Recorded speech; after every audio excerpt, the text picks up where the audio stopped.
और हथुआ विधानसभा में हम लोग की प्रयास यही है कि यहाँ से इंशाल्लाह चुनाव नाम पे बाकी हाल फिलहाल डेप्स भी हो रहा है, लेकिन इसके मौजूद पे कोई नहीं बिल्कुल चले। इंशाल्लाह तैयारी हो गई है, इंशाल्लाह तैयारी हो रही है। इंशाल्लाह सबसे हमारे सदर साहब का कहना है कि गोपाल का 6 का 6 जो भी विधानसभा बना रहे हैं, तो चुनाव की तैयारी कब होता है?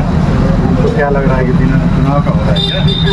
चुनाव के लिए ही हो रहा है और चुनाव के पर्पज से चूँकि हम लोग का मीटिंग था पटना, तो साहब का इंस्ट्रक्शन है कि हम लोग स्पेशल सदस्यता अभियान चलाया जाए, लोगों को जागरूक भी करना है और अपने संगठन को जो है आगे स्प्रेड करना है हर एक विधानसभा वाइज। चूँकि हमारे सदर साहब का कहना है कि गोपाल का 6 का 6 जो भी विधानसभा सीट है हम लोग अपना प्रत्याशी वहाँ उतारेंगे और हम लोग चुनाव इंशाल्लाह लड़ेंगे। हमारे जो सदर साहब जनाब असुद्दीन ओवैसी साहब अपने ज़िंदगी में शुरू से ही जब से उन्होंने पॉलिटिक्स में कदम रखा, उनके फादर थे, उनके दादा जान शुरू से ही उनका यही काम है कि मुसलमानों और जो दलित हैं और जो भी कुछ लोग हैं उनके हक के लिए लड़ाई लड़े, तो वही लड़ाई हम लोग आज भी लड़ रहे हैं। और ये इस मुकाम तक इसीलिए हम लोग पहुँचे कि जिस सेकुलर पार्टी को हम लोगों ने 50-60 सालों से अपना हिमायतगार अपना समझा और उनको वोट देते आए कि ये हमको जो है प्रोटेक्ट करेंगे और हमारे जो भी संपत्ति इज्जत आबरू की ये लोग प्रोटेक्ट करेंगे, और वो लोग जो है इसका वोट का फ़ायदा उठाए, राज किए। और हम लोग कि जब इलेक्शन आएगा टोपी पहनेंगे, अपने 2-4 जो मियाँ जी के जो दाढ़ी वाले जो सो बड़ नेता हैं उन लोगों को ला के खड़ा कर देंगे और डर आके दिखाएंगे कि देखिए इस बार अगर वोट नहीं दिए तो मोदी आ जाए। और मोदी जी आएंगे और उन लोगों के पास, दलित लोगों के पास जाएंगे और बोलेंगे कि देखिएगा इस बार चुके तो पूरा हिंदुस्तान में मुसलमान का हुकूमत आ जाएगा। इसी का तो इस बात को हम पक्का समझा कि हथुआ विधानसभा में कैंडिडेट आएगा। तो हम इंशाल्लाह इसी की हम लोग तैयारी जोरों शोर पे चल रही है। देखिए लगभग 200-250 के करीब हम लोग अभी आज सदस्यता बनाए हैं और ऑनलाइन के माध्यम से भी हम लोग का एक ऐप भी है, उस माध्यम से भी हम लोग जो है लोगों को जोड़ रहे हैं। तो इंशाल्लाह इसका काम बहुत जोरों शोर पे हो रहा है और आगे भी। अनस सलाम भाई हैं, इनसे भी थोड़ा सा बात करते हैं। बहुत दिनों के बाद आप फिर एक बार ग्राउंड पे उतरे हुए हैं, लोगों को MIA में जोड़ने का प्रयास कर रहे हैं। समय आपके पिताजी भी यही काम किया करते हैं। जी देखिए, सबसे पहले आपके चैनल के बहुत बहुत शुक्रिया जो आप कीमती समय दिए, और आपके जितने भी दर्शक हैं उनको भी बहुत बहुत शुक्रिया। देखिए ग्राउंड पे बहुत दिनों के बाद नहीं, हम लोग को जब से ही होश संभाला तब से ही ग्राउंड पे, और जिस वक्त जिस घड़ी आप खोजिएगा हम लोग ग्राउंड पे ही रहा। पार्टी के सस्ता अभियान का लेकर तो हम लोग का प्रयास है कि पूरे बिहार में हम MIM के प्रदेश सचिव भी हैं, तो हम लोग का कर्तव्य बनता है कि बिहार के अनेकों ज़िला में, सभी ज़िला में ज़्यादा से ज़्यादा संख्या में हम लोग मेंबर बनाएं, ज़्यादा से ज़्यादा लोगों को जोड़ें, ताकि चुनाव जो 2025 में है, चुनाव कार्यकर्ता लड़ते हैं, चुनाव पार्टी के चाहने वाले लोग लड़ते हैं। नेता एक कैंडिडेट हर एक चीज़ डिसीजन नहीं कर सकता है, इसलिए गांव मोहल्ले गली का सबसे ज़्यादा अगर पार्टी के लिए कोई लड़ता है वो कार्यकर्ता होते हैं। तो हम लोग का प्रयास है कि गोपालगंज जिला में लाखों लोग से ज़्यादा जुड़े, और डिजिटल के माध्यम से भी हम लोग एक दिन में प्रयास करते हैं कि 1 से ज़्यादा लोग को जोड़े हैं। और आज हथुआ विधानसभा के अंतर्गत भी आज हम लोग 100 युवाओं को भी और बड़े लोगों को भी हम जोड़े हैं। और हथुआ विधानसभा में हम लोग की प्रयास यही है कि यहाँ से इंशाल्लाह चुनाव भी लड़े।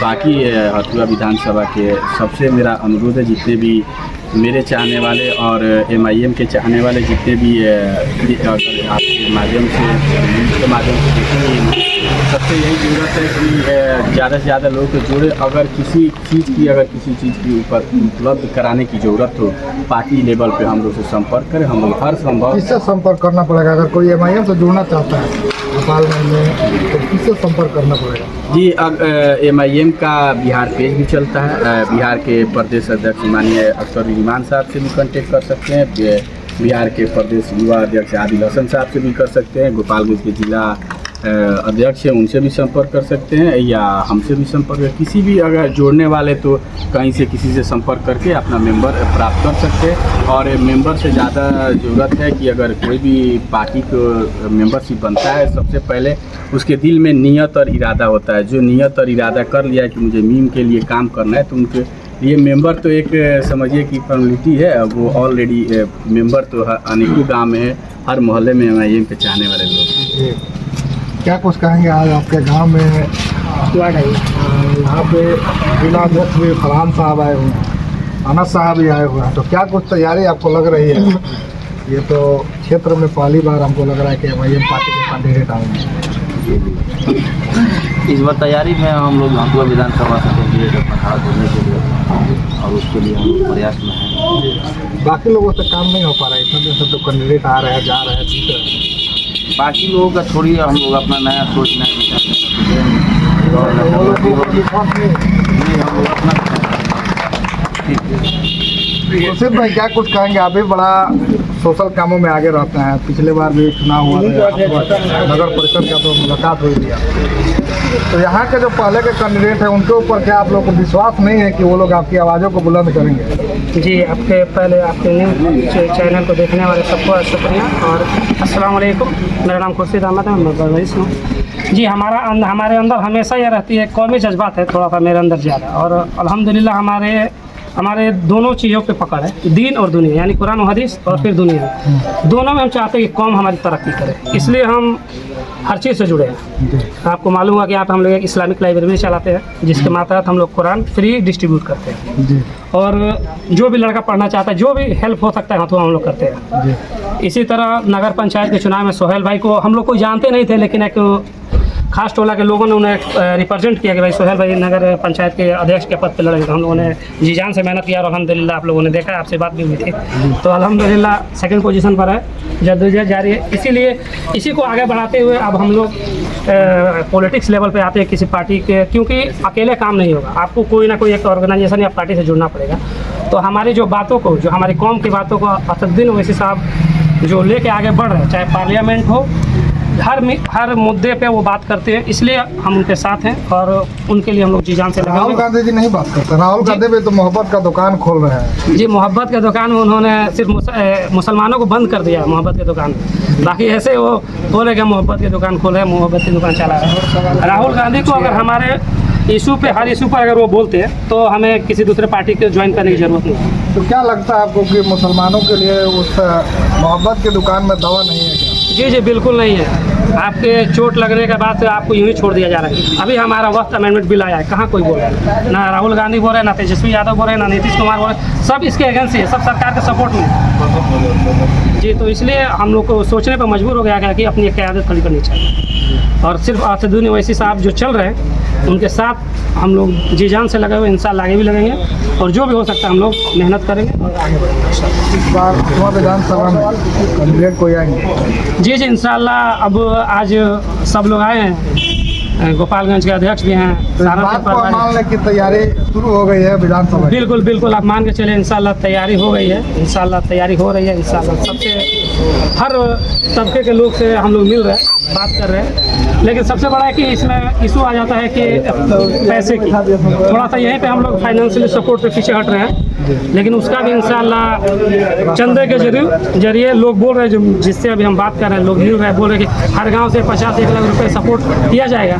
अगर इस तरह लोगों ने इरादा बना लिया तो इंशाल्लाह फतवा से MIM का कैंडिडेट आपको चाहिए।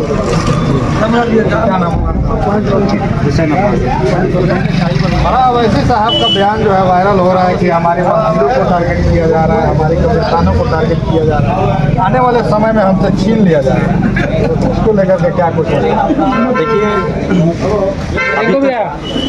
जो आप मीडिया में दिखाया जा रहा है, लोगों को वर्गलाया जा रहा है, और इस तरह से जो मीडिया से पकड़ बना के बुलडोजर द्वारा जो है मस्जिदों को, घरों को जो ढाया जा रहा है, उस समय आप देखिए कोई भी सरकार, चाहे वो बीजेपी की सरकार हो, चाहे कांग्रेस की सरकार हो, किसी भी कोई भी सरकार हो, वो अपना जुबान मुसलमानों के प्रति बोलना ही नहीं चाहते, उनको डर है।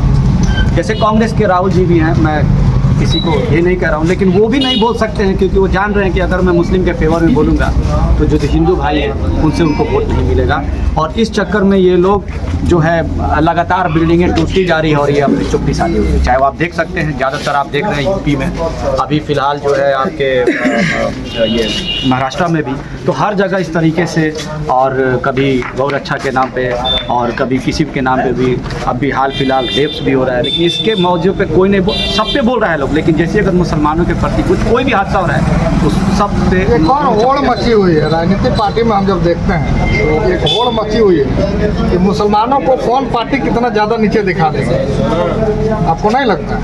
हाँ, मतलब कि देखिए ये टारगेट ही है, यही काम है हिंदुस्तान में कि आपको वोट कैसे कलेक्ट करना है। तो इस तरह से जो है मोब को कैसे डिस्ट्रैक्ट करके और अपना वोट कैसे ले लेना है, ये शुरू से इन लोगों का चाल है कि हाँ भाई जो है बरगलाओ और वोट लो। एक और चीज़ हम आपसे जानने का प्रयास करेंगे, आखिर इसका उपाय क्या है? राजनीति में मुसलमानों की हिस्सेदारी है नहीं। आज़ादी के बाद से धीरे धीरे अब नौबत यहाँ पे आ गई है कि अब मस्जिद और कब्रिस्तान जी, और मुसलमान ये तीनों सुरक्षित नहीं। ये बहुत अच्छा आपने मुद्दा उठाया, क्योंकि देखिए शुरुआत से काफ़ी मुसलमानों का हिंदुस्तान की आज़ादी में बहुत बड़ा रोल रहा है, लेकिन धीरे धीरे ये जो जहर है इसको पनपाया गया है कि मुसलमानों को लीडरशिप में ना आए, मुसलमानों को, हम लोग को भी बचपन में वकील ना बनाया जाए, मुसलमानों को पुलिस में ना आने दिया जाए।